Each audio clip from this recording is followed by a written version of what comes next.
Bismillahirrahmanirrahim. Assalamualaikum warahmatullahi wabarakatuh. Eh, Sahabat-sahabat Ikra Medical Podcast, Alhamdulillah pada hari ini kita berjumpa kembali dalam acara podcast Ikra, dan hari ini pada hari Selasa tanggal 4 Mei 5 Mei 2026 kita kedatangan salah seorang pakar di bidang bariatrik, yaitu Profesor Dr. Reno Rudiman, spesialis bedah digestif. Beliau ini ahli bedah di Indonesia ini. Terima kasih banyak Prof. Reno untuk wakaf ilmu dan waktunya. Mohon maaf agak lambat, maklum kalau lansia mah segala error. Baik, Prof. Reno, ada hal yang ingin kami tanyakan semua. Kira-kira kan Prof. Reno itu bidangnya bedah digestif. Nah, Betul, Dok. sekarang pendalam di bidang kedokteran bariatrik. Ya, Ya, itu bisa diterangkan itu bariatrik, kedokteran bariatrik itu seperti apa gitu. Mangga, baik. mangga.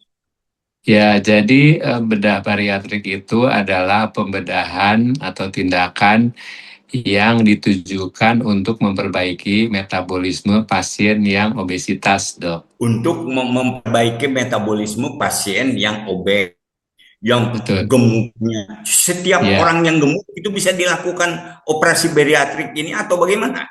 Atau ada Em, indikasi-indikasi tertentu? ya ada indikasi tertentu. Biasanya kita parameternya menggunakan angka indeks massa tubuh, Dok.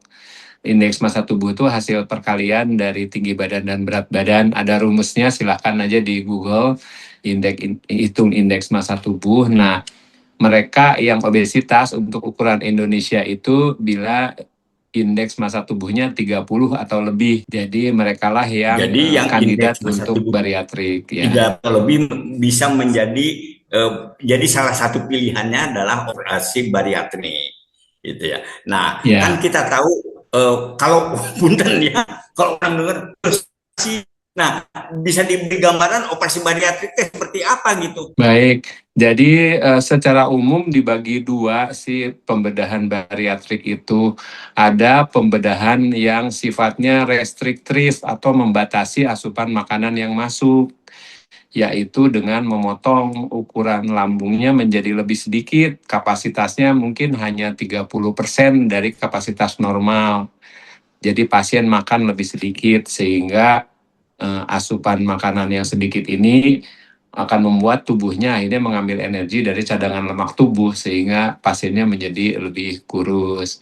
Yang kedua adalah metabolik. Jadi metabolismenya pasien yang secara langsung dipengaruhi yaitu absorpsi makanannya dipersingkat.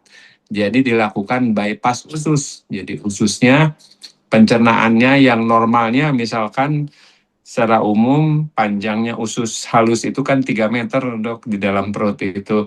Nah, ini diperpendek jadi hanya 1,5 meter sehingga penyerapan makanan itu lebih singkat. Nah, itu pun efeknya sama, akan menyebabkan penurunan berat badan. Ya, jadi ada dua, satu lambungnya dipotong, diperkecil, Ya, dipotong atau dibagaimana kan gitu, atau dipencet atau bagaimana gitu ya. Tapi prinsipnya satu lambungnya diperkecil, satu ususnya diperpendek, usus yang menyerap ya, makanan gitu, betul. sehingga nanti makanan itu tidak terlalu lama dan sisanya akan banyak karena tidak semuanya diserap gitu oleh Betul, tubuh. Dok. Ya, Bahkan pada yang obesitas ekstrim itu dilakukan kombinasi dari keduanya, Dok. dan Jadi, kombinasi keduanya, bisa ya, kombinasi keduanya. Nah, jadi tadi yang IMT-nya lebih dari 30 adalah salah satu kandidatnya. Ini pilihan, atau apakah ada upaya-upaya lain, Prof. Reno, sebelum misalnya, kan kalau operasi teh kadang-kadang kan ya ada juga kan operasi atau pembedahan yang memang harus, ada juga operasi atau pembedahan yang memang menjadi opsi yang lain itu. Jadi opsi awalnya itu sebelum dilakukan pembedahan bariatrik itu kira-kira apa dulu gitu? Baik, jadi sebetulnya tindakan bedah bariatrik ini jalan terakhir, Dok, pada pasien yang didiagnosa ada obesitas, dan obesitas ini kan sering dikaitkan adanya penyakit penyerta seperti diabetes, hipertensi, gangguan tidur, nyeri lutut. Nah, mereka ini biasanya anjuran pertama tentu diet dulu, Dok. Jadi diet dan olahraga. Jadi biasanya bila pasien mengikuti arahan dokternya dengan baik, itu berat badannya bisa turun dengan cukup banyak gitu. Ada juga mereka yang memakai obat-obatan, misalkan dok, obat-obatan anti GLP-1 itu juga dikenal sebagai obat penurun berat badan katanya. Nah, bila semua usaha itu telah dilakukan oleh pasien dan gagal atau sempat berhasil dulu turun lalu naik lagi gitu. Jadi pasien sulit mempertahankan berat badan yang diinginkannya karena mungkin capek dengan dietnya atau bukan capek tapi nggak sempat lah untuk diet gitu, untuk olahraga gitu.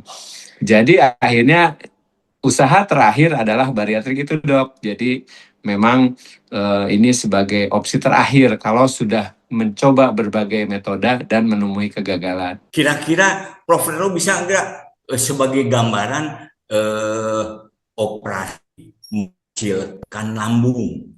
Kira-kira itu seperti apa bayangannya? Itu Baik, disambung ya. lagi, kemudian bagaimana lah gitu kan? Kumaha, mangga, mangga, mangga. Operasi yang paling populer itu namanya sleeve gastrectomy. Jadi membuat lambungnya seperti sleeve. Sleeve itu seperti lengan panjang gitu ya. Yang Hmm, normalnya kan lambung berupa kantong. Nah, bagian terbesar dari kantongnya itu yang dihilangkan sehingga lambungnya tinggal lurus aja seperti seperti pisang gitu. Jadi itu akan sangat mempengaruhi asupan makanan jadi sangat terbatas. Operasinya sendiri dilakukan secara laparoskopi, jadi bedah minimal invasif. Artinya pasien tidak dibelek, perutnya dibuka lebar, tapi hanya melalui lubang-lubang kecil aja, 4 atau 5 lubang.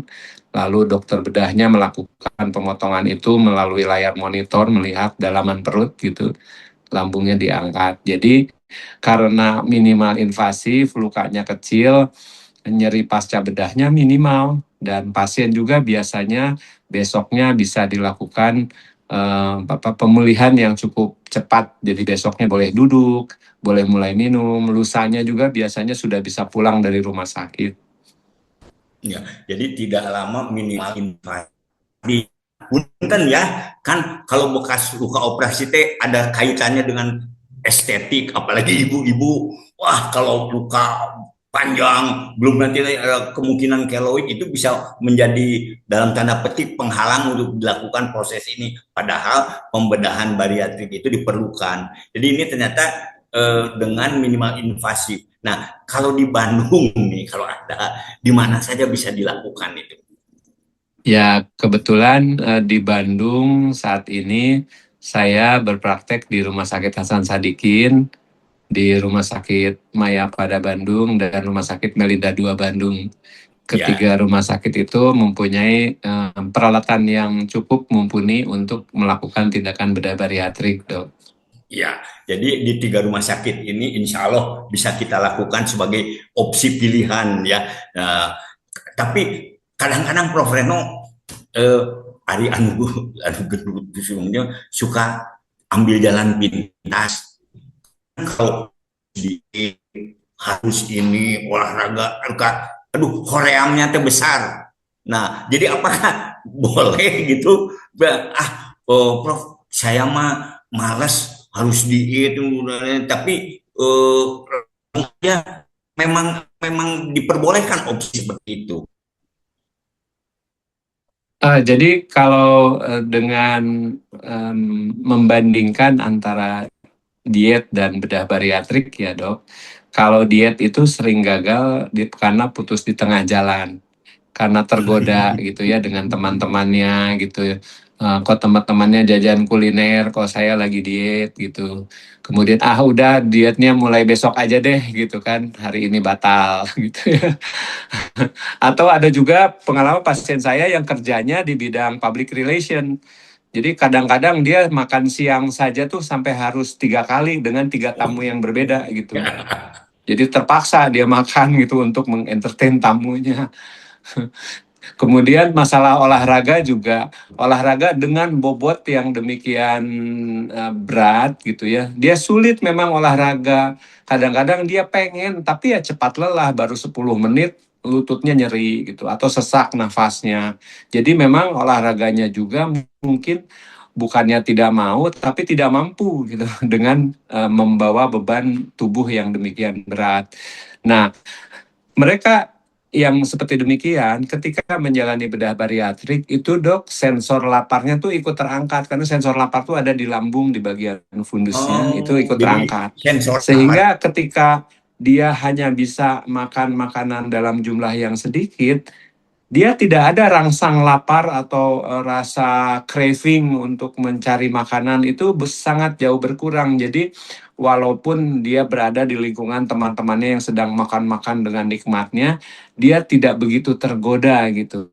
Karena rangsang laparnya itu yang dikurangi dengan pembedahan. Kemudian juga Hmm. seiring dengan penurunan berat badan yang terjadi, akhirnya dia lebih punya energi untuk bergerak gitu. Akhirnya dia mulai semangat, oh iya ternyata saya bisa ya jogging gitu. Karena dia merasakan tubuhnya lebih ringan gitu dari Ya, ya, ya. sebelumnya gitu. Itu jadi kunci keberhasilannya bedah bariatrik itu di situ dok. Jadi setelah dia melewati prosesnya, ternyata akhirnya dia menemukan tubuhnya yang baru ini lebih fit untuk Jadi berolahraga, lalu kembali diet juga dia tidak punya merasa konflik hidup. lagi. Ya, apalagi pada kasus-kasus yang ya seperti tadi pasien dia public relation makan siang 3 kali, sarapannya ini belum nanti makan malam lagi kan, dan juga ada keterbatasan untuk berolahraga. Nah, kalau seandainya seseorang dilakukan bedah bariatrik ini, apakah itu lambungnya diluruskan atau ususnya dipotong? Nah, komplikasi-komplikasi yang mungkin terjadi gitu, yang harus diwaspadai apa saja, Prof. Reno? Baik, jadi komplikasi itu ada komplikasi jangka pendek dan ada efek samping jangka panjang ya. Kalau yang jangka pendek, risiko yang terkait dengan operasi dan pembiusan itu bisa terjadi pada operasi apa saja selain bariatrik juga ya. Jadi memang diperlukan medical check up yang menyeluruh, periksa jantung, paru, ginjal, pembekuan darah gitu ya, fungsi liver dan lain-lain itu dicek dulu, diperbaiki dulu misalkan hipertensi, diabetes itu juga dikontrol dulu. Jadi pendekatannya multidisiplin biasanya sebelum operasi itu. Kemudian risiko yang terkait langsung dengan teknik pembedahannya, usus yang dijahit, lambung yang dijahit bisa bocor, bisa perdarahan gitu. Namun dengan teknik pembedahan dan SOP yang baik, biasanya risiko perdarahan dan kebocoran lambung ini sangat minimal gitu. Kemudian nih untuk jangka panjangnya itu memang seiring dengan penurunan berat badan yang terjadi itu kulit-kulit bisa menggelambir dok, di perut, di Oh, paha, di lengan atas gitu. Nah biasanya kalau sudah dia mencapai berat badan idealnya di biasanya 2 tahun pasca bedah. Nah sisa-sisa itu kelebihan itu dioperasi lagi untuk operasi membuang plastik ya. lipatan-lipatan kulit ya.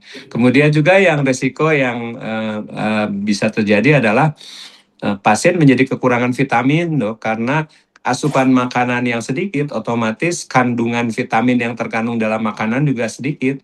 Jadi biasanya pada waktu 6 bulan pasca bedah kalau dia kurang teratur minum suplemen vitamin jadi kukunya kering, rambutnya rontok gitu dong. Jadi karena kurang vitamin. Jadi memang dianjurkan pada pasien bedah bariatrik ini dia harus minum suplemen vitamin terus. Ya, baik memang di satu sisi berat badannya berkurang jauh dan itu memberi dalam tanda petik saya hidup kembali gitu karena sebelumnya mah mager kan boro-boro mau jalan bergerak aja agak sulit. Nah sekarang sudah mulai, tetapi tetap kewaspadaan untuk seperti tadi yang Prof. Reno katakan jangka panjang bisa kekurangan vitamin, tetap diwaspadai dan diantisipasi dengan baik. Nah kemudian, nah kan ini teh pembedahan ya, Prof. Reno. Itu teh berapa jam sih masih di biusnya teh gitu ta? Karena Ya. kan seorang tuh luas belum apa-apa juga belum sekian Baik. jam itu berapa jam itu rata-rata teknik pelaksanaannya. Ya, rata-rata operasi dan pembiusan berlangsung 2 sampai 3 jam saja, Dok. Jadi apalagi kalau hanya sleeve gastrektomi memotong lambung, kadang-kadang 1,5 jam itu sudah selesai. Tapi bila dikombinasikan dengan bypass usus bisa sampai 2-3 jam, Dok. Kalau untuk ukuran sebuah operasi ini tidak terlalu lama, Dok. Tadi dikatakan kadang-kadang dalam 2 hari saja pasca operasi sudah bisa rawat jalan di Betul. rumah, sudah bisa pulang dari rumah. Nah, tetapi apakah eh, mungkin juga gitu ada orang-orang yang gitu masa pemulihannya atau rata-rata berapa gitu masa pemulihan menjadi makan biasa, gerak juga biasa, tidak terganggu gitu pasca operasi pembedahan badan tadi. Ya, biasanya sih karena ini bedah laparoskopi dengan penyembuhan yang cepat, pasien setelah pulang bisa kembali melakukan aktivitas sehari-hari, gitu. Jadi, pada umumnya mereka sembuh dengan baik. Ada beberapa pasien yang mungkin pengaruh psikis, jadi merasa lemas terus itu 1 bulan itu rasanya malas gerak gitu. Ada mual gitu ya, itu tapi semuanya sih sebetulnya bisa dikendalikan dengan obat dan motivasi yang penting, motivasi yang kuat. Jadi Ya, ada pasien saya juga operasi hari Rabu, hari Jumat pulang, Sabtunya dia udah tanding voli di kantornya gitu. Jadi ada juga yang begitu. ya. Nah, kemudian tadi saya dengar salah satu opsi operasinya adalah memendekkan usus halus sehingga penyerapan Ya. berkurang.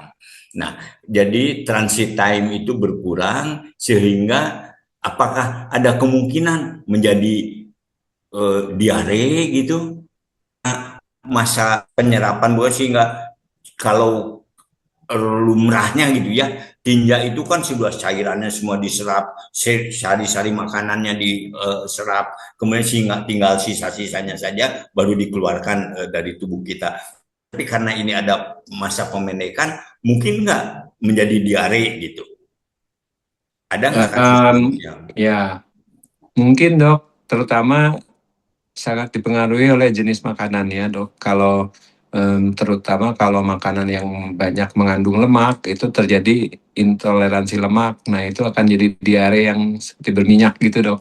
Jadi ya tapi pada umumnya dengan anjuran diet pasca bedah lewat konsultasi misalkan dengan dokter spesialis gizi klinik, akhirnya bisa diperoleh jenis makanan yang sesuai untuk pasien dan tidak menyebabkan gangguan buang air besar.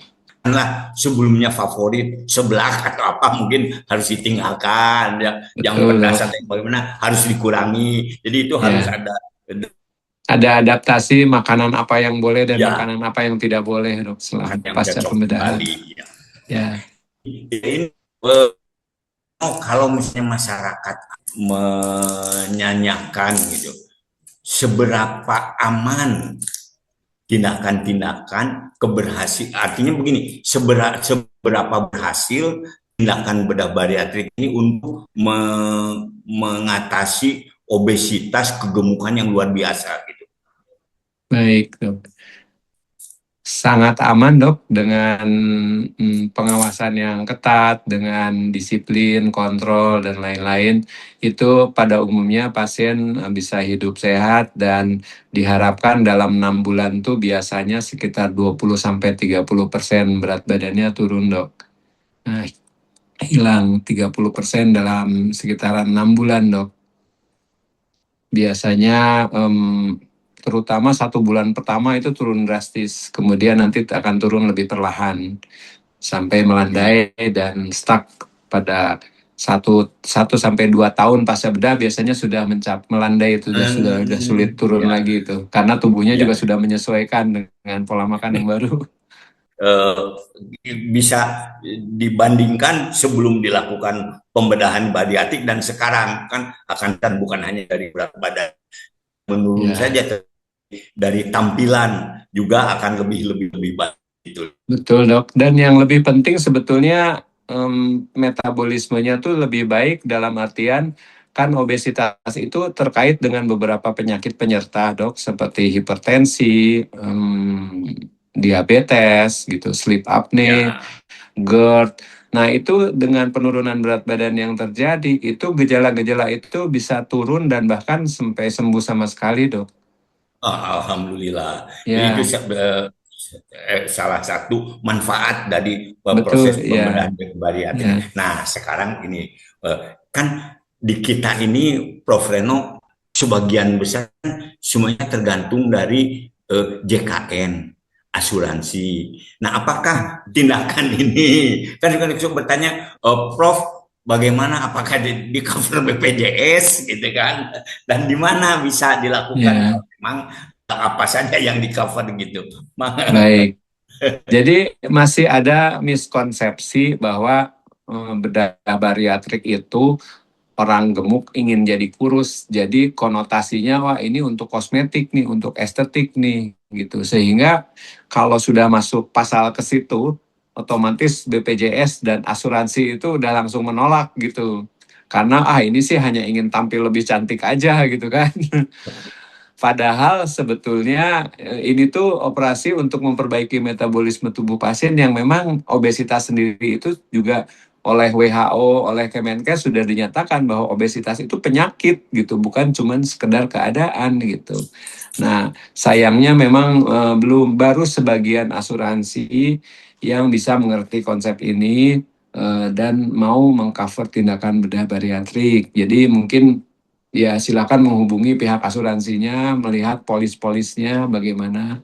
Kemudian juga BPJS memang kalau penyakit komorbidnya itu jelas, kita bisa sebetulnya masuk dari komorbidnya itu sehingga memerlukan tindakan bedah gitu. Tapi kalau hanya orang yang hanya ingin kurus kemudian mencoba mengklaim ke BPJS biasanya tidak bisa dok. Nah, karena di dalam klausulnya belum ada tuh tindakan Yang bariatrik. Tapi ya, kalau pasien yang misalkan, wah diabetes yang tidak terkontrol, kemudian hipertensinya juga gitu. Nah, kita bisa masuk dari diagnosa itu dok. Jadi mengupayakan tindakan. Hanya memang juga alat-alat untuk pemotongnya itu sebetulnya merupakan komponen termahal dari tindakan operasinya gitu dok. Jadi kalaupun BPJS mau mengcover operasinya, ya mungkin alat-alat pemotongnya itu ya harus diupayakan lain gitu dok, lewat sumber lain. Karena ya. lumayan kalau hanya sekedar penyakit penyerta yang dilakukan tindakan itu pasti nggak cukup sih dok itunya biayanya. Memang pada prinsipnya eh, proses ini adalah untuk pengobatan ya utamanya, Betul, mengobati iya. terutama kelainan-kelainan yang biasa kendali. Jadi jangan berharap bahwa jangan berniat bahwa proses ini semata-mata untuk estetik saja gitu. Tetapi karena mengobati, kalau masyarakat Prof. Reno kalau misalnya yang saya dulu kan juga ada di Hasan Sadikin dari Karawang sekali sih mau apa kira-kira kemana ini?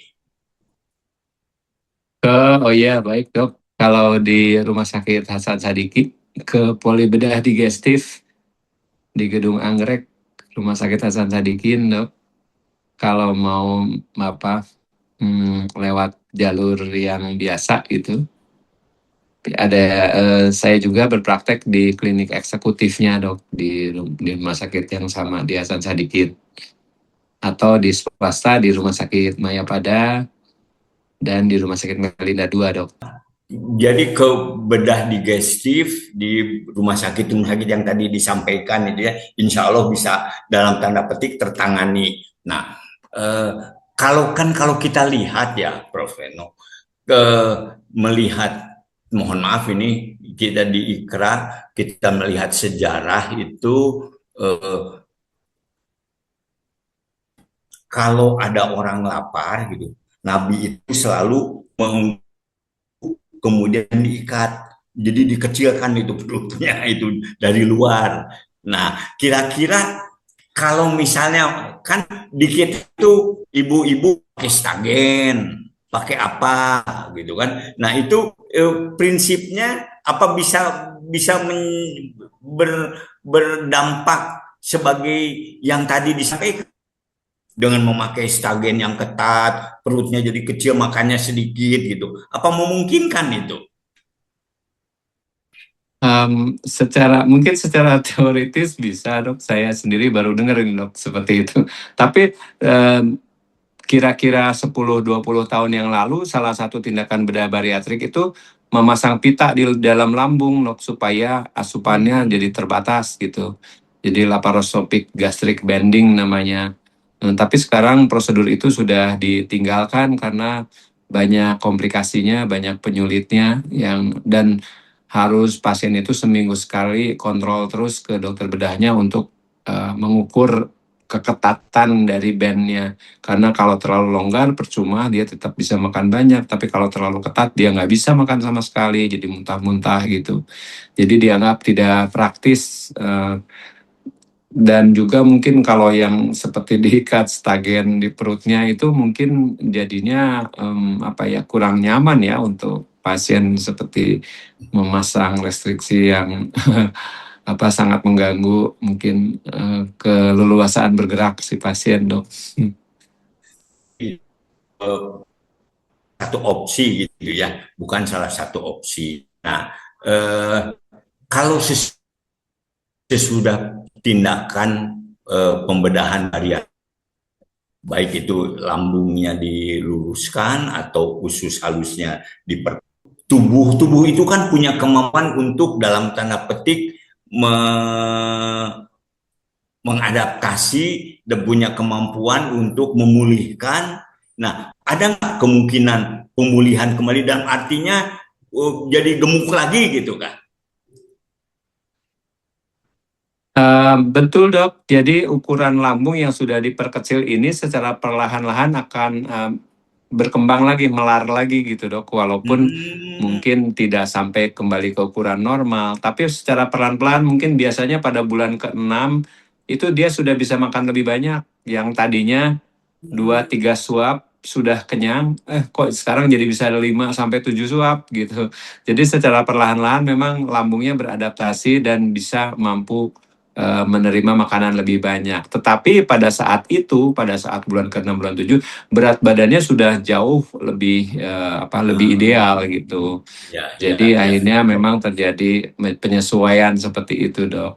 ya, Tapi ya. eh, sehubungan kenaikan berat badan itu pun bisa terjadi, pasien yang sudah turun berat badannya kemudian naik naik lagi berat badannya. Itu biasanya terjadi karena dia kurang disiplin dengan makanan, dok. Kan dia makanan yang manis-manis gitu ya, kadar gulanya tinggi, kemudian olahraganya juga kurang konsisten, akhirnya dia berat badannya bisa naik lagi, dok. Mungkin ya setelah pasca tindakan itu. Nah, berapa lama kan tadi dikontrol, kemudian 6 bulan ada perubahan, sampai dipantau itu setelah tindakan pembedahan bariatrik ini? Ya, sebetulnya dianjurkan paling tidak sampai 1-2 tahun pasca bedah itu pasien terus-terusan berkomunikasi lah dengan dokter atau dengan kliniknya, dok, untuk memantau gitu. Nah, memang tapi sebagian besar justru biasanya pasien setelah 1-2 bulan hilang dari follow up, dok. Karena memang mungkin dia sudah sudah berat badannya sudah enak, dia sudah lebih sehat, segala, biasanya dia sudah akhirnya menjalani kehidupan barunya dan tidak menghubungi lagi. Ada juga pasien yang hilang dari follow up, dia berusaha sendiri, memaintain dietnya sendiri, segala. Tahu-tahu 6 bulan kemudian baru mengabari, dok, saya lihat nih foto saya yang baru, katanya. Wah, ternyata udah pangling banget gitu ya, udah turun 20-30 kilo gitu. Jadi itu sangat tergantung dari ya ini pasien. Dan ada juga, dok, komunitas pasien bariatrik lewat WhatsApp Oh, group gitu. Nah, mereka saling sharing tuh, saling berkomunikasi. Ini vitamin yang baik yang mana? Atau mereka kadang-kadang malah jadi berteman gitu, walaupun berbeda, tadinya belum kenal, lewat grup sesama apa pasien bariatrik itu akhirnya mereka jadi seperti keluarga gitu, karena melewati proses-proses yang sama, penderitaannya, mual-mualnya segala sama gitu ya. Akhirnya mereka jadi seperti saudara gitu, dok. ya. Jadi, sudah ada satu komunitas pasca pembedahan bariatrik ya, Prof. Reno ya. Ya. Iya, Nah, betul, dok. Ya. nah kalau seandainya apakah kelompok ini memberikan penyuluhan kepada masyarakat yang kelompok tentu yang obes-obes itu tentang tindakan-tindakan bagaimana pengelolaannya, kemana masyarakat menghubungi? Ada, dok. Jadi ada namanya Yabani. Yabani itu Yayasan Bariatrik Indonesia. Kebetulan Hmm.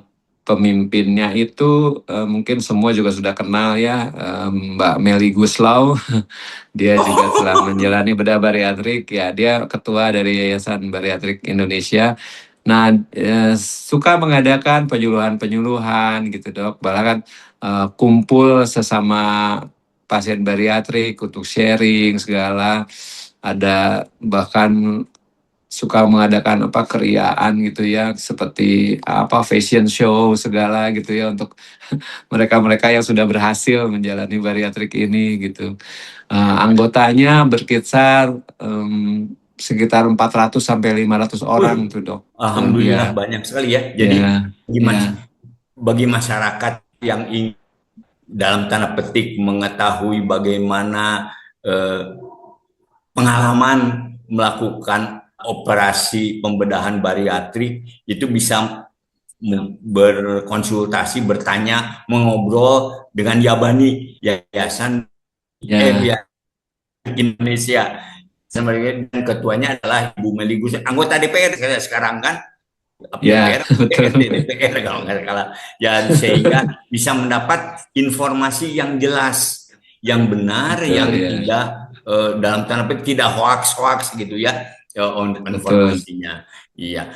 Sebagai penutup, Prof. Reno, mungkin ada yang bisa disampaikan kepada masyarakat awam, kepada teman-teman sejawat dokter kita, bagaimana tentang prospek eh, pembedah bariatrik ini, bagi atau barangkali ada teman kita nih, anak-anak kita yang berminat jadi ahli bedah bariatrik, bagaimana? Mangga, mangga, mangga, silakan. Ya, terima kasih, dok. Jadi memang yang harus kita sadari itu adalah memang obesitas itu adalah suatu penyakit ya. Dan kalaupun orangnya tampak sehat-sehat dan bahagia saja, dia sebetulnya dalam tanda kutip menyimpan bom waktu ya, penyakit hipertensi, kardiovaskuler dan lain-lain gitu. Jadi memang sebaiknya timbul kesadaran bahwa ini sesuatu yang harus ditangani gitu. Toh boleh dengan diet, dengan olahraga, dan kalau semua usaha tidak berhasil, boleh dipertimbangkan tindakan bedah bariatrik gitu. Sudah banyak yang berhasil, sudah banyak contohnya, tingkat keamanannya sangat tinggi, pemulihannya singkat gitu. Memang perlu perjuangan gitu ya, perjuangan dengan merubah pola makan gitu ya, dengan bergerak lebih banyak gitu. Ada perjuangannya, bukan proses yang instan. Hari ini operasi besok kurus gitu. Ada prosesnya memang yang harus dilalui. Tetapi ya setelah proses itu dilalui, hidupnya jadi lebih sehat, lebih energik gitu, lebih bebas dari penyakit gitu ya. Jadi memang bariatrik ini adalah suatu proses perbaikan kualitas hidup gitu. Menjadi kurus itu hanya bonusnya, Dok. Itu saja mungkin pesan terakhirnya.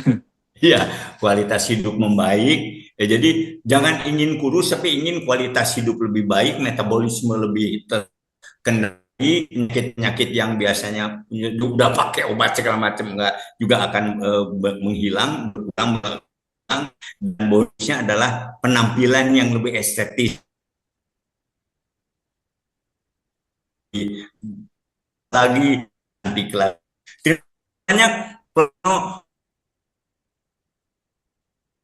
tujuan yang memisahkan kita. Sekali lagi dari Ikra Medical Podcast mengaturkan ucapan terima kasih pada Prof. Reno Rudiman atas wakaf waktu dan ilmunya. Semoga Allah membalas kebaikan ini dengan berlipat ganda. Mohon maaf kalau ada yang kurang berkenan tadi. Prof. Reno menunggu karena ada satu hal kalau bukan pada diri Anda katanya. Kerusakan ini ada kalau itu kan teknis. Semoga apa yang kita katakan bermanfaat untuk teman kita semua, dan sekali lagi terima kasih, mohon maaf, billahi taufiq wal hidayah, warahmatullahi wabarakatuh. Nuhun Kang Iwa, Fik, mohon Prof. Reno, terima kasih banyak. Ya, Mudah-mudahan lancar semuanya. amin. Dokter Prima sehat selalu. Amin, amin. Halo, saya Dr. Anita Asmara, host Ikra Medical Podcast. Saya mengucapkan terima kasih sebanyak-banyaknya nih buat para sahabat Ikra Medical Podcast yang sudah menyaksikan setiap episode kami dari awal hingga akhir. Semoga bisa memberikan manfaat dan juga menambah wawasan kita tentang ilmu kesehatan. Dan juga saya ucapkan terima kasih kepada seluruh anggota Yayasan Wakaf Ikra Pajajaran atas dukungannya sehingga kami bisa terus hadir untuk memberikan manfaat melalui Ikra Medical Podcast. Dan juga buat sahabat-sahabat Ikra Medical Podcast semuanya, bagi yang ingin terus mendukung kami dan juga ingin memberikan masukannya dan juga mungkin mau request tema yang diinginkan, bisa klik link deskripsi di bawah ini, dan kemudian bisa juga jangan lupa untuk memberikan like, komen, dan subscribe. Sampai berjumpa di episode Ikra Medical Podcast selanjutnya. Wassalamualaikum warahmatullahi wabarakatuh.